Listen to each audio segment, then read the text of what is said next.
காலை நேரம் இது உங்க ஆரோக்கியத்துக்கான நேரம், மருத்துவ நேரம். இன்னைக்கு மருத்துவ நேரத்துல நம்மோட இணைய இருக்கிறாங்க சேலம் ஹோமியோபதி மருத்துவர் கே ஸ்ரீனிவாசன் அவர்கள். வணக்கம் டாக்டர். தலைமுடி உதிர்தல் ஒரு பெரிய பிரச்சனையா இருக்கும் பல பேருக்கு. இதுக்கான ஹோமியோபதி சிகிச்சை முறைகள் என்ன இருக்கு டாக்டர்? முடி உதிர்தல், பொடுகு தொல்லை, பேன் தொல்லை, முகத்தில் ஏற்படும் பருக்கள், இவற்றிற்கு நேரடியாக தடவிக்கொள்ளும் கிரீம்கள், தலைமுடி எண்ணெய்கள், ஷாம்பு போன்றவை தற்காலிக தீர்வு மட்டுமே. நாம் இதில் இன்னொன்றையும் கவனிக்க வேண்டும். ஒவ்வொரு தனிநபருக்கும் பருக்கள் ஏன் ஏற்படுகிறது, தலைமுடி ஏன் உதிர்கிறது, பொடுகு தொல்லை ஏன் ஏற்படுகிறது என்ற உடல் செயல்பாடு மாற்றம் உள்ளுக்குள்ளே இருந்து கொண்டே இருக்கிறது.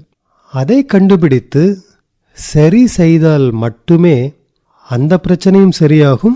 அதன் மூலம் ஏற்படக்கூடிய பருக்கள், தலைமுடி உதிர்தல் பிரச்சனை சரியாகும். மேல் காரணங்களை மட்டுமே சரி செய்யும் பொழுது தீர்வுகள் தற்காலிகமாக இருக்கிறது அல்லது தீர்வுகள் ஏற்படுவது இல்லை. உதாரணமாக, சர்க்கரை நோயினால் முடி உதிர்கிறது, இரத்த கொதிப்பினால் முடி உதிர்கிறது, கொழுப்பு சத்து அதிகமாக இருப்பதால் முடி உதிர்கிறது, மன அழுத்தத்தினால் முடி உதிர்கிறது. இப்படி பல்வேறு காரணங்களால் முடி உதிர்தல் ஏற்படுகிறது. உணவு முறையை மாற்றிக்கொள், டென்ஷன் ஆகாதே, கோபம் வரும்பொழுது தண்ணீர் குடி, 1-100 எண்ணு, இவையெல்லாம் சரியான பலன்களை கொடுப்பது இல்லை, போதுமானதாகவும் இல்லை.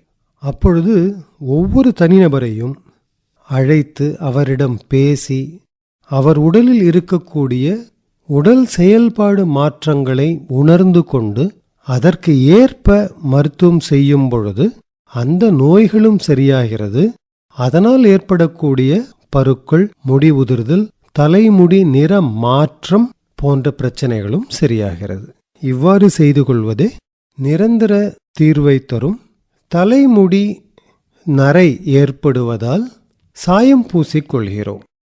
தலைமுடிக்கு பூசிக்கொள்ளும் சாயம் நிறைய பேருக்கு ஒவ்வாமையை ஏற்படுத்தும். அது நமக்கு உடனே தெரிந்தால் அது நமக்கே புரிந்து கொண்டு கைவிடக்கூடிய மனநிலை ஏற்படும். பல நாட்கள் உபயோகம் செய்த பின் உடலில் பிரச்சனைகள் ஏற்பட்டால் அதை உணர்ந்து கொள்வதும் கைவிடுவதும் எளிதாக இருப்பதில்லை. இப்படிப்பட்ட சூழ்நிலையில் மருந்துகள் எடுத்துக்கொள்வது மருந்து வேலை செய்யும் திறனை குறைவாக கொடுக்கும். தலைமுடி சாயம் போடாமல் இருப்பது அதனால் ஏற்படக்கூடிய பிரச்சனைகளையாவது குறைத்து கொடுக்கும். நாம் எவ்வளவுதான் இயற்கை சாயம் என்றாலோ, விலை அதிகமான தலைமுடி சாயம் என்றாலோ, வெளிநாட்டிலிருந்து இறக்குமதி செய்யப்பட்ட சாயம் என்றாலோ, அதன் கெடுதல் ஒவ்வொரு உடலிலும் நிச்சயம் ஏற்படவே செய்கிறது. ஒரு நோயாளிக்கு முகம் கருப்பாகவே இருக்கிறது, என்ன செய்தாலும் மாறவில்லை. என்னிடம் வந்தார். நான் பொறுமையாக உட்கார்ந்து எல்லா தகவல்களையும் கேட்ட பிறகு கண்டுபிடித்தது, அவர் தலைமுடி சாயம் போட்டுக்கொள்கிறார், அதனால் முகத்தில் கருமை படர்கிறது. அந்த சாயத்தை நிறுத்தினார். 6 மாத அளவில் முகம், தோல் நிறம் இயல்பாக மாறிவிட்டது. இதுபோல தலைமுடி சாயம் உங்கள் உடலில் எந்த விளைவுகளையும் ஏற்படுத்தலாம். கவனமாக இருங்கள். தேவைப்பட்டால் அருகில் உள்ள ஹோமியோபதி மருத்துவரை அணுகி இது சம்பந்தமாக ஆலோசனை பெறுங்கள்.